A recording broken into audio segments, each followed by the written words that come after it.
Investment landscape in Egypt that will be moderated by Ahmed Gum'a, Director Associate at Union Capital Private Equity. On the panel will be Hani Sumbati, co-founder of Sawari Ventures, Hussam Allam, head of Cairo Angels, and Ziad Mukhtar, partner at ID Developers.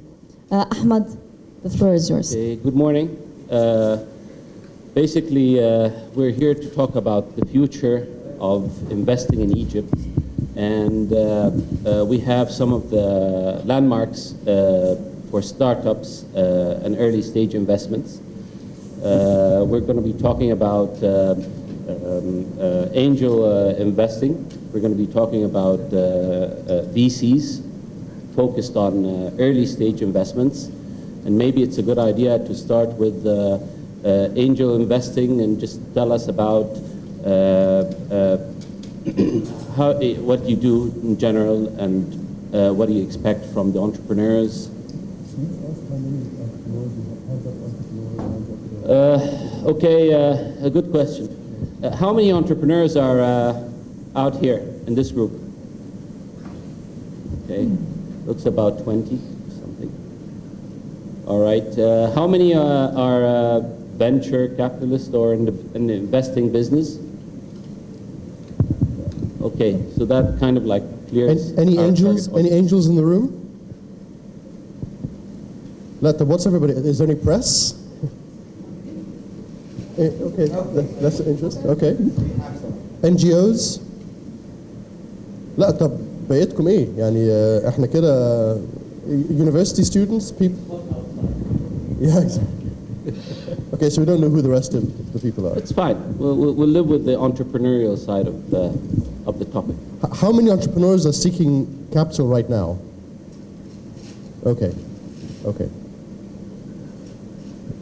Look, what is an angel investor? It's an individual who has saved money over their lives and has an interest to invest in startups because, for a number of reasons, they find it very interesting. They think the returns they can make are superior to the returns they can make investing in the stock market or in property or in bonds or something like that. And they think that they have something personally that they can give to the entrepreneur that helps them succeed more than they would succeed on their own. It could be contacts, it could be experience, it could be market access or something like that. Cairo Angels is a group of about 50 businessmen and women.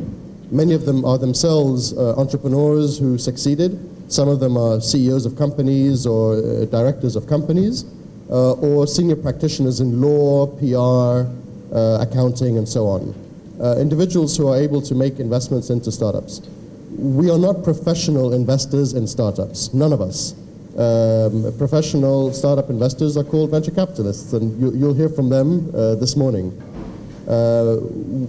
Cairo Angels meets once a quarter. We review 5 or 6 pitches. Last night, exceptionally, we reviewed 8. And then in clusters, we go and negotiate. So if there's 3 or 4 or 6 or 7 angels. 2 minutes for you guys.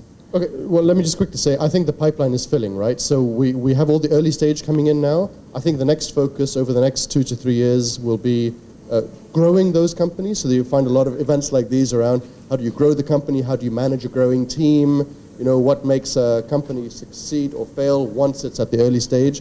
And then a couple of years down from that, I think you'll find a lot of emphasis on those exits. Maybe the exit is through acquisition, maybe the exit is through partnering, management buyout. There can be many different formats for exit. We shouldn't limit our thinking. But all the emphasis at the moment is how do you get young entrepreneurs to come through, get a good idea, develop it into a viable business and launch it. Let's not forget there's also growth, and then there is eventual sale or monetization or something like that. So I think that's what the focus is going to be on. If your question was around where are future funding sources going to come from, if it's not the conventional ones, angels, VC, and corporates, then I'm not sure at the moment. Crowdfunding could be a very interesting game changer, and I've been asked many times over the last 24 hours what my views on it are, and I don't have any. Ziad. And I think, if we try to look at kind of what has been happening in the last 2 or 3 years, we're probably seeing tens of companies every year getting some form of angel or kind of incubating support or seed investment. We're finding kind of probably 3 or 4 companies getting bigger kind of investments in the range of $1 to $2 million, I think what will happen in both of those will scale up. So we'll find more kind of like more companies getting the angel funding with kind of more activity from the angels, with more incubators coming out.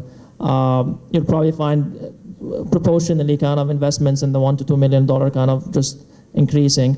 I think what will kind of be added to the picture is you'll find kind of more growth capital investment in the kind of $2 to $5 million range. I think that's all the effort that's been done in the last 3 years prepares a few companies to start going to this next level. And you'll start also seeing kind of some of the investments having a regional angle to them. So kind of you'll find kind of regional kind of investors coming and investing in the region, taking Egyptian companies to the region, or kind of you'll take Egyptian investors taking their companies to the region. So I think you'll find bigger investment tickets starting to appear, and you'll find more regional activity on Egyptian companies.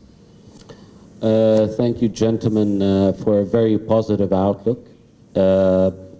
Thank you for hearing us out. All right, that's it. Thank you. Thank you. Bye.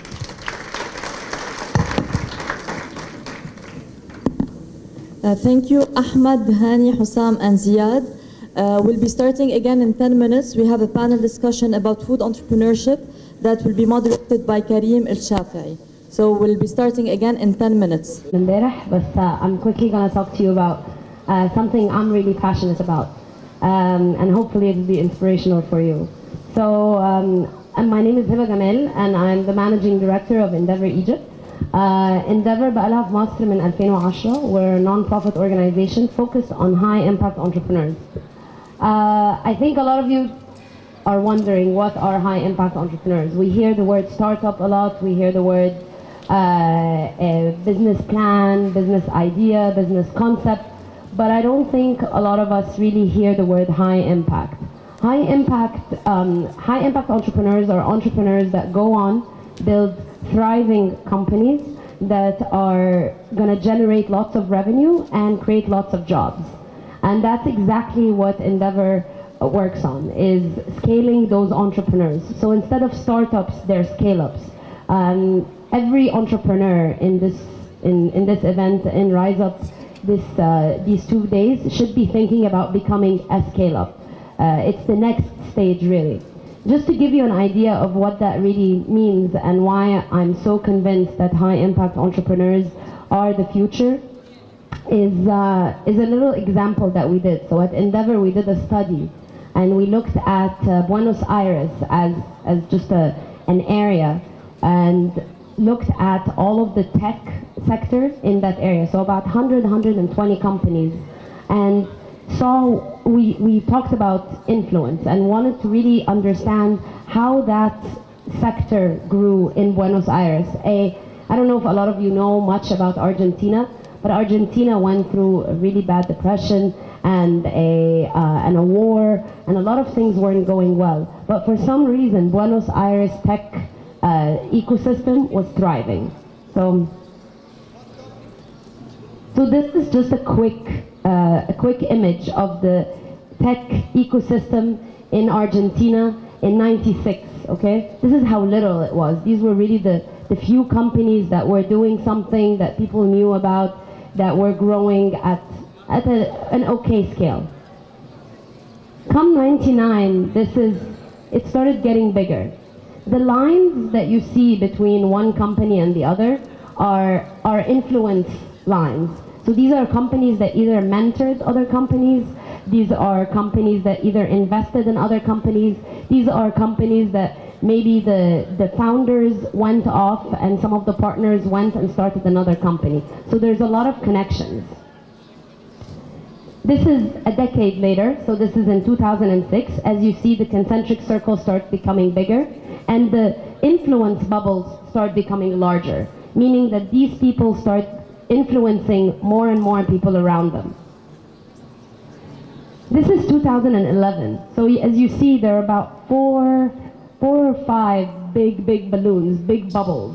These companies have unlimited lines going out of them. They mentored, they invested, the founding partners started other companies. So they're extremely connected to one another. what's really interesting is that you can trace all of that mushrooming effect, all of that multiplier effect back to 3 companies, 3 successful companies, 3 successful entrepreneurs or multiple entrepreneurs from 3 companies only that really had a big deal, big exit, a big client acquisition that really got all of the other entrepreneurs in the ecosystem very, very excited about them. They were like, wow, if this person can do it, I can do it too. And this is the degrees. So we turned all of the orange, the 4 orange, so here we started off with 3 orange bubbles. Then these are all of the companies that were directly influenced from those first 3 originals. You see how many companies that is? Isn't that fascinating? I don't know, I love this picture. I could stare at it forever, but it's amazing to me. So what does this all mean? This means that it's not unique to Buenos Aires. We've made the study in Istanbul, we've made it in Amman. In Amman, Fadi Ghandour has influenced a ton of people. So what it really comes down to is that you need those 3 or 4 high impact entrepreneurs, high growth entrepreneurs that will multiply, that will influence others in one way or another, and there will just be a multiplication effect that's going to happen on its own. And again, here you see the same relationship. The 3 or 4 bubbles are influencing a much bigger number. Let's take a step back. A lot of us have a fascination with Silicon Valley. I actually worked in I was very lucky to work in Silicon Valley, and I really understand why people have this fascination with it. Silicon Valley is an amazing place. But I think it all goes back to the same point. So if you just take a look at PayPal, this is what happened. PayPal influenced all of those people to go off and start these companies. So if you think about the PayPal bubble, this is the PayPal bubble. LinkedIn came out of it, YouTube came out of it, 500 startups. So this is really the kind of multiplication effect we're talking about. I'm gonna make this brief, but someone asked me before, how do you measure the success of an entrepreneur? And from my experience and having interacted with a lot of these people on a personal basis, I can tell you that successful entrepreneurs don't measure their success by the size of their firm or their organization. They measure their success by the influence they have on others. So how can this apply to us? I think this can really apply to us by, we have to create those stories. It's really in our hands to create those 2 or 3 or 4 successful stories that will get us to multiply and will get us to have a similar effect like we see in Amman and in Istanbul and all of those cities. Let me take this back a little bit and just get a little bit personal. These are all stories that we've seen happen in Endeavor Egypt. So Khalid Ismail is an Endeavor entrepreneur that was selected in 2008, the first Endeavor entrepreneur to be selected here in the Middle East. And these are just some of the bubble lines that go out from Khalid Ismail. Khalid Ismail has mentored Bi'ullak, has mentored Imasari, has mentored Smart Care Medical Services, Hindawi Publishing. And I mean, this is just the mentorship relationship that Khalid Ismail has through Endeavor. As you all know, he invests in other companies, he does all of these other things.